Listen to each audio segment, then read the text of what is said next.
যদি খুনের শিকার না হতো তাহলে সে কি আরো কিছুদিন বাঁচত কিনা?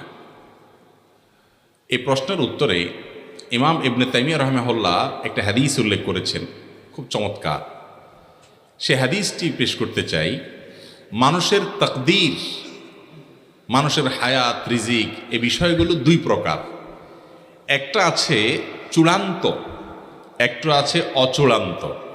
চূড়ান্ত যেটা, এই চূড়ান্ত হায়াতটার মানে হলো মানুষ টোটাল এই পরিমাণ হায়াত সে পাবে। আরেকটা হলো অচূড়ান্ত, অর্থাৎ শর্ত সাপেক্ষ। এই কাজটা করলে তার এতদূর হায়াত হবে, এটা না করলে এতদূর হবে। এটা হলো অচূড়ান্ত। কোনো মানুষ যদি কারোর হাতে খুন হয়, মারা যায়, এই লোকটা তার হায়াত এতটুকুই ছিল যে খুন হয়ে গেছে, নাকি আরো কিছুদিন ছিল, খুনই খুন